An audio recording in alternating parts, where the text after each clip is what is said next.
Goku's pretty strong. That goes without saying. Sure, he's not always the strongest in the series, and as far as we know right now, he's not even the strongest mortal at the moment. But somehow, someway, he always does get stronger, and sometimes is able to hold the title as the strongest mortal. And it's not just due to him being the MC or Saiyan. Sure, that might be part of it, and it's natural to believe that's part of it too. But there's more to his strength than just being the main character, or his DNA. Those two things actually aren't as important as you might think. Other characters, protagonists or antagonists, they have their own unique traits or gifts that cause them to grow strong. But somehow Goku is still always able to push past them. People with broken techniques, many more years of experience, literal gods. Goku is able to go past them. And why is that? To get that answer, the series itself outlines why Goku is as powerful as he is, and how he grows so quickly, as well as the reason everyone else stays behind him for the most part. Not only is this something outlined by the series, but it's a core theme of the series too. To begin looking at this, we could talk about Ki, the core power system of the series. The most straightforward thing that determines how strong you are in the series, it's the amount of Ki that you have. Toriyama even said once that this is the key to winning a battle. And that does sound straightforward, but that's just scratching the surface. Simply put, to get stronger, you need more Ki. But how do you get Ki? And how do you get that effectively? Training, of course. Alright, so far it's sounding pretty simple. Did I just answer the core question of this video within a minute? Well, not really. When you view the series on the surface, it might seem like it's just this. A character simply just needs to train a bit to grow stronger, and that's that. There's nothing more to it. Lift a couple weights, get more Ki, and then boom, you're a universe buster. This also does play into one of the core themes of the Saiyan saga, the fact that hard work could overcome genetics. Goku, born a low-class Saiyan, was able to contend with the Prince of all Saiyans, Vegeta, an elite warrior that was born into greatness. But hard work isn't just simply training your muscles and your strength. This is where we could actually start to dive deeper into it. Two core aspects of power are mind and body. You could have giant muscles, or you could live for battle, spending your days just fighting people. And sure, those things can make you stronger, but that's not going to make you the best warrior ever. Dragon Ball's made this apparent multiple times. It's more than just that. And specifically, when it comes to Goku. He spent his whole life perfecting the link between his power, body, and mind as a martial artist. As a recent example, this is the whole reason he has Ultra Instinct. It's something he can only harness with perfect harmony between his body and mind, and the disconnect between those two as well. And obviously this isn't really anything new. In martial arts, not just Dragon Ball, the actual real world, mindset plays a huge role in one's ability as a fighter. Plus, when we talk about the actual mechanics of the series itself, we can even go back to the Namek arc and see this being discussed. One of the best examples of this in the series is when Ginyu actually takes Goku's body. And it proves that you need a full and deep understanding of your body and mind as a warrior in order to actually grow. It's why Ginyu couldn't access Goku's full power, despite having his body. Sure, he's powerful, but what's the use in the power if you don't know how to actually use it, if you don't have Goku's mind? Same goes for Goku Black.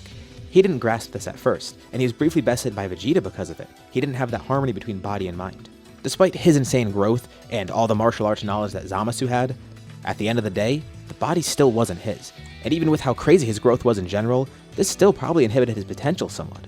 Goku Black and Ginyu both had Goku's body, but that didn't make them Goku. There's no use in having a strong body or a lot of power if they don't know how to actually use it. And even in the case that the body is yours, that still doesn't guarantee that you could use your body to its fullest potential. For example, look at the different grades of Super Saiyan, specifically grade 3. The scene where this is revealed in the Cell Saga is actually a perfect example of what I'm talking about here. We see Trunks trying to use it against Cell, but at the same time, we see Goku using the same thing in the Time Chamber, explaining why this doesn't work.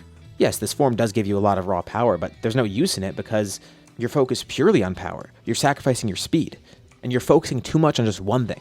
This form looks powerful, and it is powerful, but without perfect harmony, you can't access the full power of it. And that's why Goku and Gohan were able to actually ascend Super Saiyan in this arc, obtaining grade 4 before Trunks and Vegeta, gaining power through control. Or look at Broly. It's also been stated that controlling power makes you stronger, which is exactly what Goku's training Broly for now. Same goes with Kale, who grew as a warrior the second she learned to actually control her strength during a tournament of power. These two Berserk warriors controlling their power is a direct example of how mind is related to power. And it's not simply because they're going from Berserk to actually being coherent. It's something deeper than that. Toriyama himself says this. If we go back to that quote I mentioned before about the key to winning a battle, later on in this quote he explains further. Power is made up of 3 things: energy, courage, and right-mindedness. And who exhibits all of these traits? In case the answer isn't obvious enough, he follows this up by saying this is exactly why Goku's able to approach the mightiest warriors in the universe. It's the core reason he's able to strengthen himself so much and strengthen his ki. Let's go more into the mind aspect of it. Many characters in the series have displayed that training your mind is equally as important as training your body, if not more so. Pretty much every big player. Piccolo, who spends a lot of his time meditating, realizing the importance of training one's mind. Vegeta, who recently unlocked a brand new form, Ultra Ego. Of course, part of this was learning to control destructive energy, but as he and Beerus explained, most of it was because of his mindset and emotion, not simply just doing push-ups in higher gravity or something like that. Another great example, Frieza of all people, who's never trained a day in his life before, at least not until Super. If you look at the time he spent in Hell, he couldn't even physically train there, but he still did grow stronger, gaining a control over his golden form, by honing his mind further, something that he's never even thought of before. Three very distinct characters with very different approaches to training and different levels of power at the moment. But one common thing between all of them, a lot of their current power is attributed to them training their mind, not just their muscles. It's something that Whis notes to Goku and Vegeta a lot as well. But back on the topic of Goku too.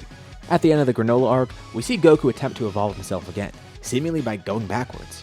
This is one of the most controversial additions to the arc, Goku reverting Ultra Instinct and going back into what seems to be Omen, the form everyone refers to as true Ultra Instinct.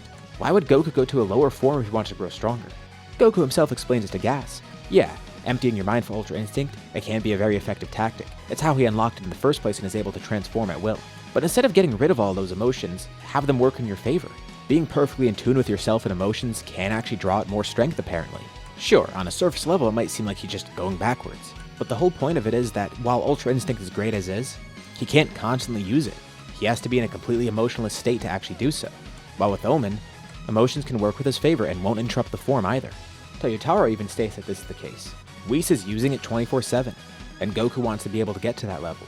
The only way to do that is to get more in tune with his emotions and his mind, and make the form his rather than trying to be something he's not.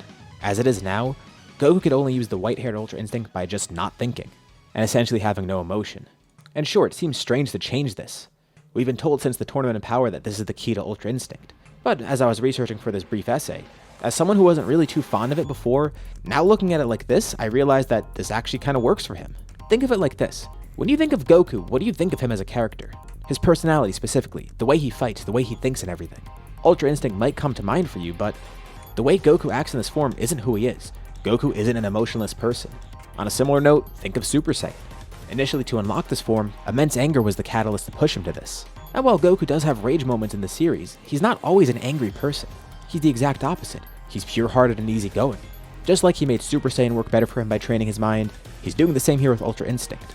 And I know that was somewhat of a long tangent about just Ultra Instinct, but it goes back to the core of this video and why Goku's so strong. It all goes back to the core of his power. He's not strong just because he trains a bunch. He doesn't get strong by just emulating other people and trying to be something he's not. He doesn't get strong by purely focusing on battle. The answer has been right in front of our faces the whole time. It's the mantra of the Turtle School. Move well, study well, play well, eat well, rest well. Goku can only be his best self by doing all of these things.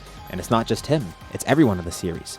It's easy to joke that Goku's strong solely because he's the MC, or because he's a Saiyan. But that's not the case. Hell, as it is now, Goku's not the strongest character in Dragon Ball. There's always someone stronger like the Angels or Zeno, or a stronger antagonist that's going to come along. He doesn't even win all of his fights either, certainly not on his own at least. But even so, at the end of the day, he's still able to overcome all odds. Not because he's the main character, not because he's a Saiyan, not because he just works out a bunch. It's more than that. From the original manga, up to Super, up to GT, it's always made apparent that Goku is such a great warrior because of everything I outlined in this video. It's not muscle, status, or genetics, but his mind and his heart. That's the key to him being a strong warrior. It's been that way throughout the entire series and probably will always stay that way. And because of that, that's why Goku always is able to push beyond his limits, become better than he was before, and at least at some points in the story, become the strongest. Well, at least ignoring the Angels and Zeno. Hopefully you enjoyed this video. Let me know what you think below, and be sure to drop a like if you enjoyed, and subscribe if you haven't already. Anyways, thank you all for watching, and I'll see you on my next video.